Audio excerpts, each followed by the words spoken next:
Friedel Manley graduated from Towson State University in 1978 with a bachelor's degree in elementary education. Ms. Manley has taught both special education and English over her 30-year career. She has also taught business courses in higher education after receiving her MBA in 1985. These are her reflections. Ms. Manley, thank you so much for taking your time to come in and share with us your preparation to become a teacher at Towson University and your subsequent career, both in education and some other things as well.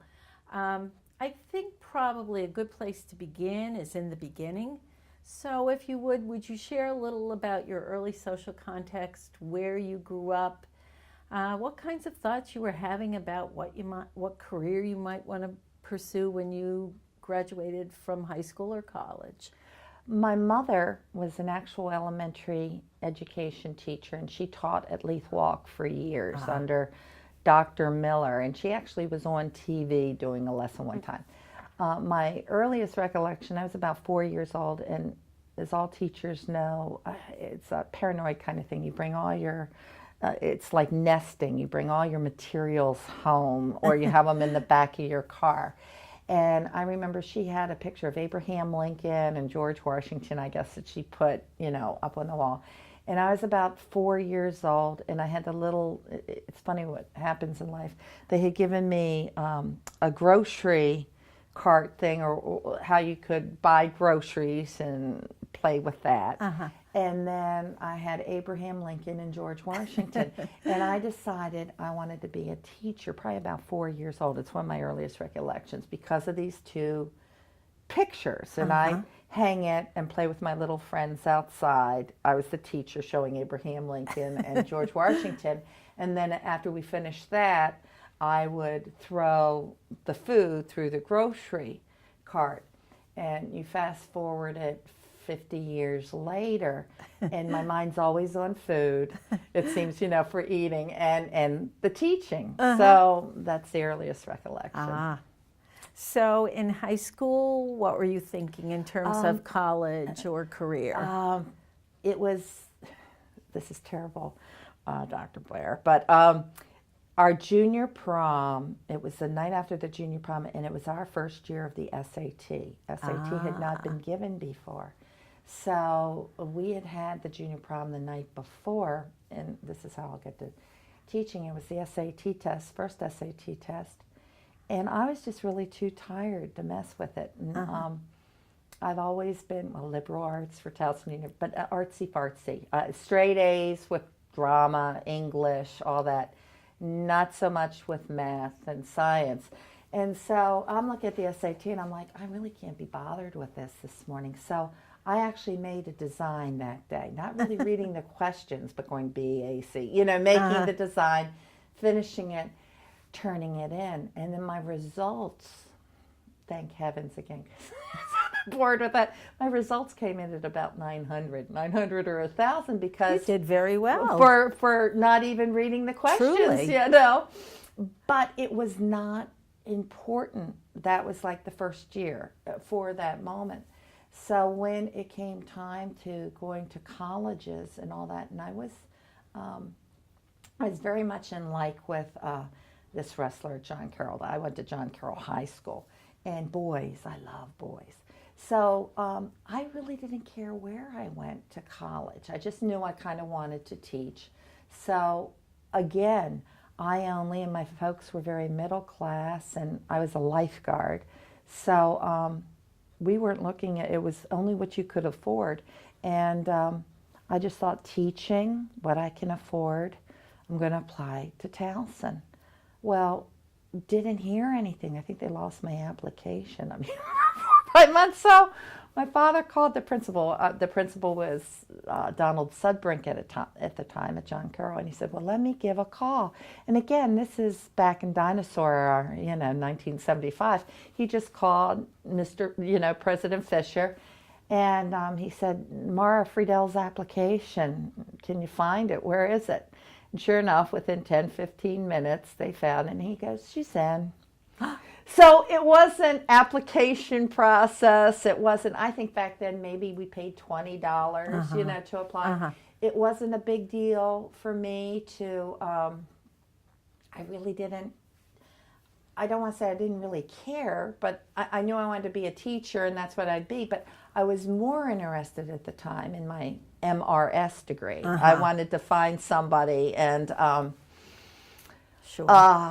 and I had this old Fairlane 500, and the parking back then was with the administration. I look today, I practically had a heart attack this morning. I mean, just going from the parking lot, going that hill to Hawkins, it's a little foothill for anybody else. I'm like, Landon Linthicum, where I used to the English. And I'm going, where's psych? I miss psych. And she goes, it's this way. But in college, it's amazing. That's why I was 60 pounds thinner. Walking that park and then going all the way to Smith and Stevens, just amazing. So you were a commuting student. You commuting every day. You did not live on campus. Did not live on campus, and it was a total of $900 or $1,000 a year. So I had no student loans. I'd start 8 o'clock class. Nobody wanted 8 o'clock class, and I did my class till 12 o'clock, and then I went to student union for Young and the Restless, and watched Young and the Restless from 12 to 1. Had one more class. Then it's amazing, did tennis. Oh, and I also picked elementary, and I wanted to teach, but I thought, well, business would be too tough. I know I can do these homework pretty easy or whatever. And then I did tennis from like 2 to 4:30. Then I did Joseph Banks. I was there all through college, from 5 to 9. And then I did my homework from 9 to 10 and then bed. I mean, I did all that like in 1 hour. It was amazing. So that was amazing. It is amazing. Amazing. What do you remember about your coursework here? Do you have any recollection? Did you have professors that particularly inspired you? Yes. I absolutely love my coursework. My favorite course of all times was creative writing with Dr. Friedman, and he just, retired. But he always put on my papers HR for Harlequin Romance, and he says, he says, oh, that I saw him last year, and he goes, oh, that was horrible of me. And I said, no, I remembered. And then he'd say, Friedel, you're like a Ford A car. You just keep whipping them out, and I did. It was fun. But he was very inspirational and fun and obnoxious, and I just loved it. And then there was, I cannot remember, it starts with an H, not Hilliard, but it was like that. But he taught the course, it was my very first course on India, and it was a big... and I saw him at the Asian thing last year. And then I actually went to Europe for the very first time under Dr. Armin Mruck. And he was very nice. And I've seen him recently. So they were very, very inspirational.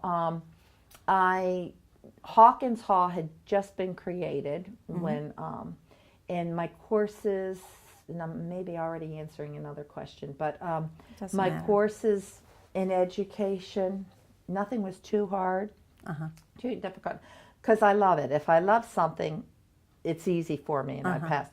The only thing in education that was a little tough was you had to take a piano course, like a 6 to 8 week piano course, and you had to play a basic. And I can remember Every Good Boy Does Fine and Face in Between, but looking at them, I can't, I barely made a C on that one.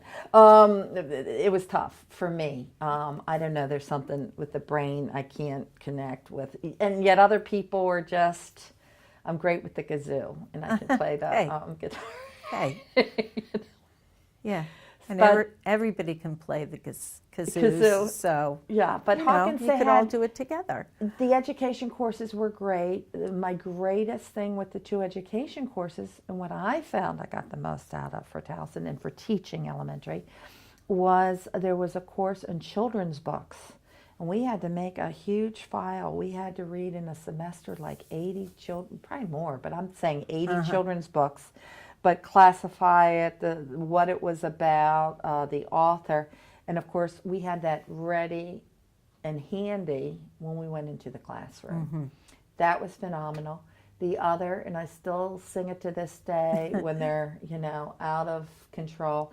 She was a LOL, a little old lady, and she came out of Lightly Taught. I cannot remember her name, but she did the extra courseworks for songs like when your children are acting like maniacs and insane, how to control them. And there was this one song we learned, two songs. The teddy bear song, teddy bear, go around, teddy bear, touch the ground. Have you ever heard that? No. But the other one, to this day, it's, top 40 hit, top 2 hit. They love it. It's called the Peanut Butter and Jelly Song. And that was worth $4,000. The whole tuition at Towson, it goes, here we go. It goes, peanut butter, jelly, peanut butter, jelly. First you take the peanuts and you crunch them. First you take the peanuts and you crunch them for the peanut butter, jelly. Then the next one. Then you take the grapes and you smush them. Then you take the grapes and you smush them. I'm going fast. For the peanut butter. Then you take the bread and you spread it. Then you take the bread and you spread it for the peanut butter.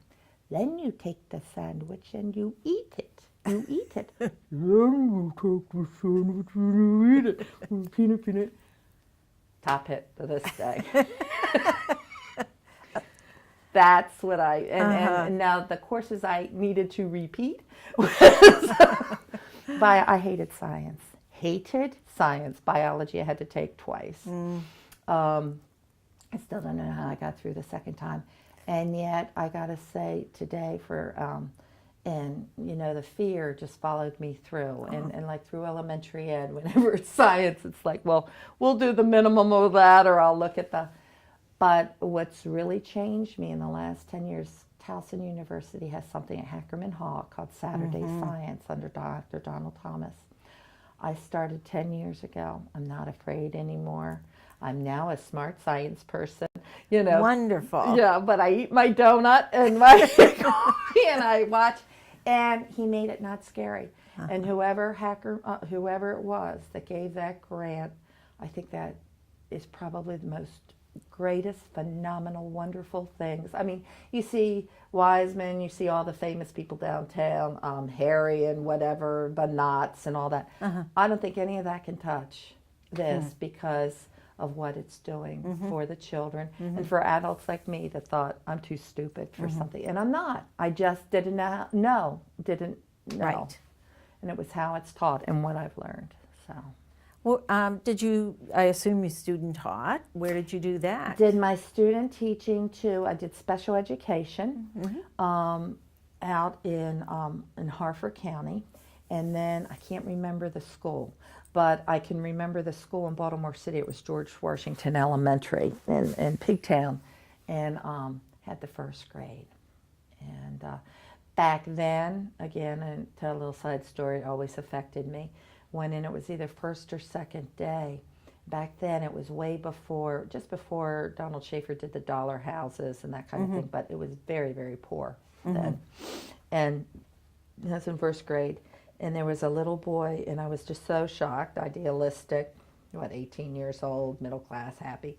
And the teacher, this little boy, they had taken him to the nurse because hygienically he was so sore, and they looked, and he hadn't been wiped properly, and he was just encased in all that, and they got him fresh clothes and all that. And I thought, my gosh, you have to deal with that kind of stuff in teaching, and yes, you do.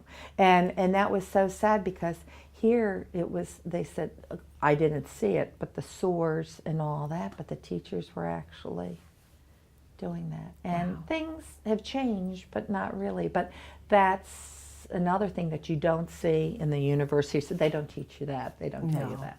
No. So. And how are you feeling confident when you're graduating? You have graduating with a degree in elementary ed. Yes. And are you ready to find that teaching job? Yes. And back then, when you're 21, 22, or it was my personality, Nothing would get you down. And Towson also they had just started a career center. Mm-hmm. But at the time, there were no teaching jobs available in 1979. I don't know, there was a glut. And, but it really didn't get me down because Towson found me a position, went into business with the Heck Company as a manager in charge of the accessories department. So I found work within like a month and a half. Now that's interesting. Do you think any of those skills that you learned in preparing to be a teacher helped you in your position at Hex? Yes, and they definitely said that. You know, a lot of business companies and all want a teacher automatically because we have the skill set of the listening, of organizational skills. We are definitely marketing and selling every day, having to do it in different ways. Sneakily, a lot of times. Is that a word, sneakily? I don't think so. Sounds right. But that's why they want us. And also, and I'll never regret, you know, teaching, it was my Bachelor of Science, but it was basic liberal arts.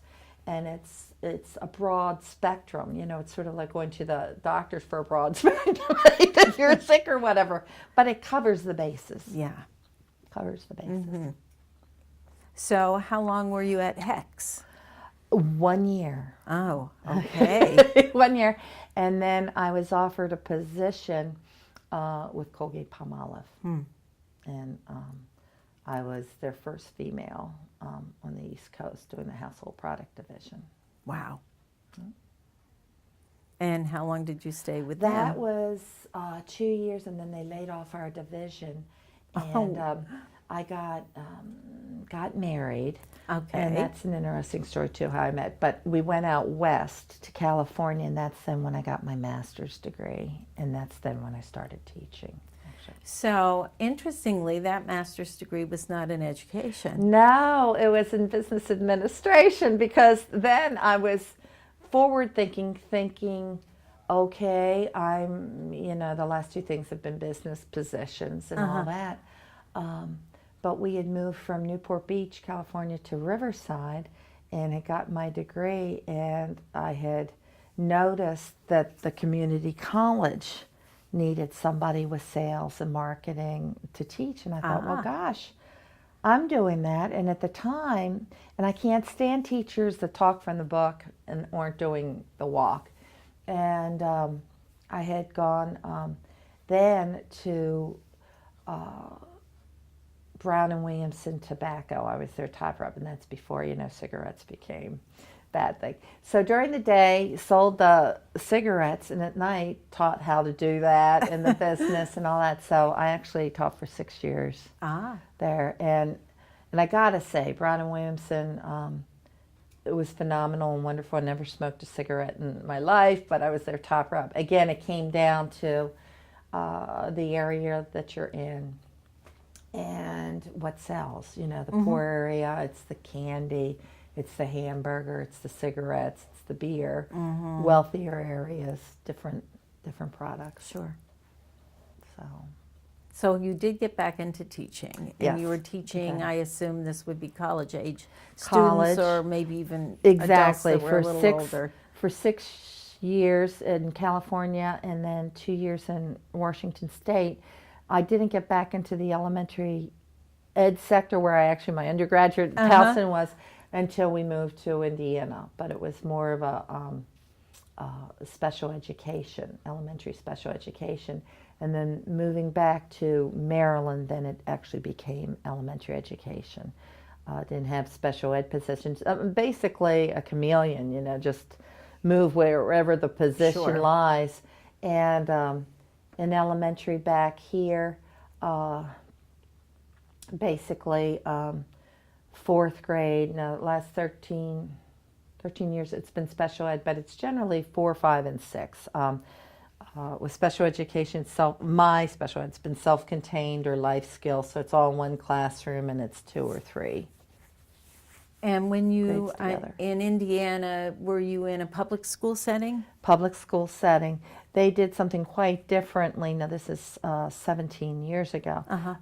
We were in the same building, but we were in the furthest point of the building, all enclosed. Very sad, really, when you think. is. And no windows, no anything. So nobody could hear us. We were just like, they didn't really, well, you're treated that way, but you really don't feel like you're being treated that way. But it was like we were the non-entity, you know. If you don't see us, we don't exist. Well, I guess the good news part of that would be you could sort of do your own thing. Exactly. So that you had maybe more degrees of freedom than and other that's why teachers. they had those children, because we had 6, and it was like you could go outside and they built benches, walk. They were considered emotionally disturbed. And then and again, when I moved to Maryland, it was a whole different story, but they did not take medication. So you really had to calm them down. We had the workout stuff right in the room. So no regular classes pumping iron, but they're pumping iron and doing calisthenics for the first 20 minutes so they can be calm and then relate on a book level. And what ages? That was 4, 5, and 6 in Indiana. Yeah. Now, did you have to go back and get further education or training to be certified?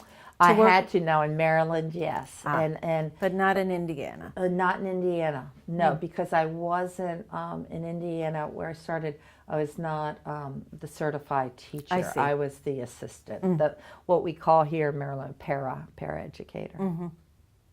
And you come back to Maryland. And I go right to Shepherd Pratt, not as a client. But what's interesting, that was kind of nice, is an advantage if you teach there or whatever, you do have free counseling services if you want.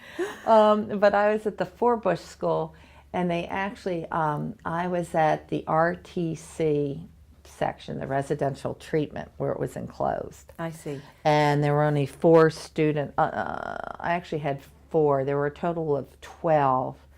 And that's a happy and a sad thing. They're very, very bad off. And of the 12, 20% will make it out in the normal world again. But they've had severe trauma or something's really happened. But they do everything they can because they have their own personal psychiatrist, nurse, social worker, regular teacher, right in that little sector. And Forbush School is for patients of Shepherd Pratt? No, it was actually outside. Normally it was called level 5. Like they would be diagnosed, let's say, from Baltimore City or Baltimore County through an IEP, an individual education plan, and everybody would be sitting, and the documentation maybe it'd be at least a year, I would say. And they'd say, oh gosh, Jimmy really needs special services. The behavior plan hasn't worked here. You know, he's running the halls. He's really bad off. He needs the Forbush School. And it definitely would have to be recommended. And then he'd go to Forbush. Now, the center I was at, and I can say it now because I'm not there, it's been out for 17 years, but everything used to be confidential. But I don't know if you remember the newspaper, it would be something very traumatized or something that would be newsworthy. But one of the girls, I don't know if you remember, it was like 20 years ago. And remember the 2 little white girls that were stuck in the closet in Pikesville, and they had been starved to death by their family. And they found, and the one died, didn't make it, and the other did. And she was immediately sent to Forbush. Sure. So that was, but to be in my center, you had to have something like that. Yours was residential, and now were there were day students at Forbush too? They do have day students that came in, and we were actually at a big white house called the Chapman Center. And see, everything's changed. GVMC's come in, and from my knowledge, because I haven't been there like in 10 years, but Forbush School now has left the Shepherd Pratt campus, and I know they're out in Cockeysville off near McCormick. And so that is definitely day hop because you see the buses coming and going. And you were there for 3 years. 3 years. And then I went I taught private high school at Towson Catholic, and for 2 years till they closed. And then I went with Baltimore County for 4 years, and then I'm always very lucky. And then I was at Chesapeake High School, special education, and then they closed our school. They did something called a zero base. We had not achieved level standards. The kids had really performed quite poorly. So it's the nice way of saying they fired everybody in the school, including the librarian, the nurse. I don't know how the nurse could have affected the child, but we all got wiped out. And so they replaced everybody, all 80 people. Wow. And then, so I've been with the city since 2004. And right now I'm doing special education and elementary ed, special ed, life skills, and then most currently this year doing resource teaching, and that's the best that I've done because I'm ready to not retire, but slow down because it gets very wearisome after a while. And but resource is just pulling the children out. They're generally special education, and they need extra help between 3 and 5 hours a week in a specific subject or maybe both subjects, generally reading and math. So, but you've undertaken another enterprise, which is a business of your own. Could you tell us about this? Well, two businesses actually, but Gains and Brains Tutoring. I started that in 2000 because, as you know, teachers don't make all that much, and in summertime I'm extra poor. So Gains and Brains was tutoring, and I just started. I thought, well, gosh, there's such a need for that. And I started, this is before website, just putting a little card on the bulletin board at Growls and Eddie's and got phone calls, and then Roger Schwartz newsletter. And then I knew somebody that knew how to do website, and he actually created a website for me, Gains and Brains Tutoring. And it's held its own up and through this year, but I still have a client, taught everything, the reading, but got a lot of calls, again, for the special ed, the remedial work. But what we also offer is I have one other person that works with me, and he strictly does Latin. And that's a big, because it's not a dead language, and I don't know a thing about, I know Pig Latin, but not Latin. I know like 3 Latin words. And I've asked them on a few occasions, I really want to learn. I haven't gotten around to it. And that's a sad thing because he'll probably die before I get to learn. He's an older gentleman, and I'll tell you that story too, and that's very interesting, is Boys Latin still does Latin. Towson Catholic did Latin. And we've gotten a lot of people. He charges $60 an hour, and he goes to the house and all. For that. But one of the most interesting cases is, and I'll tell you the name after the video and all, but this one gentleman called 6 years ago, and I really think this is like Tuesdays with Maury. And the gentleman is a poet, had worked at Georgetown University, blah, blah, blah. Very cerebral, but he wanted to learn Latin. So my assistant went over to this gentleman's house, and they've been meeting. They were meeting every Tuesday, but they've been doing this for 6 years. Now, the man that teaches the Latin will be 85 in August. And it's gotten to the point now, and this is my longest client. Most of my clients are maybe a year. Quite often in most tutoring, I only see somebody maybe once or twice. I mean, that's, they just need a pick-me-up.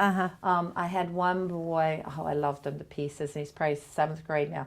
I actually had him for 4 years. He started 1st grade. He was Jewish. He couldn't read. His last name was Fleischer. And I remember it was just dragging on, and then over the 4 years he gained more and more and more confidence. And now I guess he's probably 8th grade, but I stopped seeing him when he was in 4th grade.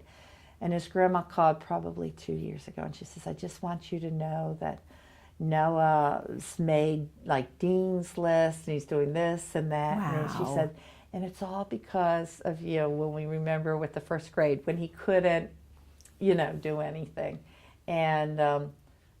And I remember one week too, there was, he had a Snickers bar or something and was eating. I said, oh, I love that. No, I wish I had one. And the following week he came. He said, Mrs. Manley, here's Snickers for you. But getting back to the assistant, it's this Tuesdays with Maury, and he no longer can drive because he'll be almost 85.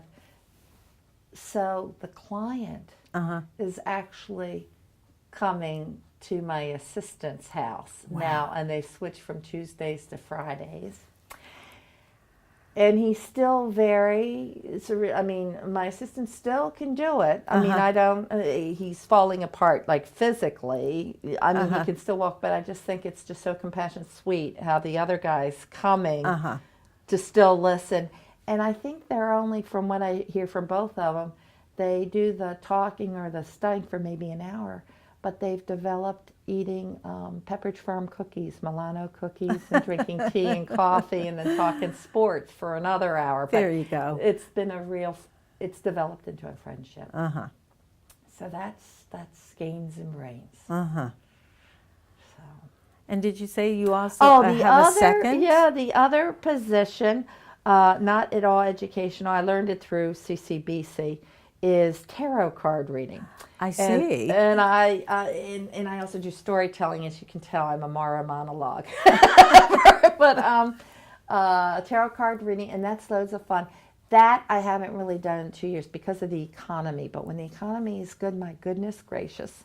I mean, I got more phone calls for like little wedding rehearsals, like bachelorette things, parties around, real big hit around October, Halloween, of course. So I call myself the Magnificent Madame Maura. And, so that's fun little business. When it works, it's Sure. Great. Of course. My heavens, what have we forgotten? Nothing. What do you want to share that we haven't covered? That's about it. Karen, the only thing I have personal life, what gives me so much joy, well, I love travel all over the world, but the only other thing I wanted to add is I have, my son's grown, lives in Atlanta, married, children, that's okay, but the love of my life is my Labrador. My Labrador Buddy, and he's 8 years old, and he's yellow, and he's just love of my life. If anybody ever loves dogs, they're great, but Labradors are even greater, unconditional love. And then I have a tuxedo cat, all black, that I just adopted, named Bugsy. I see. Because he had a friend who was a real scrapper, and the family had called him Capone for Al Capone. And Bugsy doesn't scrap as much, but he's got this black and white, he's a tuxedo cat. So he has this tuxedo and big whiskers, like something right out of Chicago. And he's kind of sly. He'll do stuff in the sly. So I have Bugsy and Buddy. And so they're a joy in my life. Great. And that's it. One question we ask everybody is, what kind of advice would you give to somebody in 2014 if he or she came to you and said, what do you think about my wanting to be a teacher? You want truthful advice? Well, I was exactly. No, what wisdom would you share with someone who is considering a career as a teacher? I've had 30 years experience, and to be quite honest, as a teacher, I'd say really love the children and think of the children first. I might be overstepping my bounds, but I feel like I have to say this. But in my career, and what I've noticed with the city and the county, I don't think they're looking at the children first in the teaching environment or the classroom environment today. I can say specifically this year. Last year, they're all more into the political, administrative doings. They're taking away from the teacher today the teaching. And so my advice to anybody going into teaching today is find a way to be creative, find a way to do other than what they're insisting that you do. Now let me just give an example. With the city this year, they're starting a new reading program thinking that it's going to help the student. It's called SFA, Success for All is what that means. And Monday through Friday from 9 a.m. to 10:30, all teachers they have taken away all textbooks, all reading textbooks. And the teacher for 30 minutes takes one book and reads it, and then they'll answer the questions and they might read out loud. But it doesn't work for all 400 children, let alone 40 children. And it's a very cookie cutter kind of thing.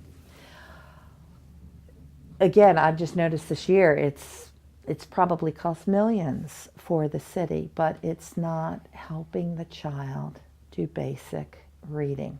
So my advice to the new teacher would be after that, and then those high towering positions on North Avenue or whatever, and I'm being facetious when I say that, or in thinking that we're dealing with 8, 9, 10-year-olds who can sit for an hour and a half. I can't even sit for an hour and a half without having to go to the bathroom or something nonstop, without giving it a break.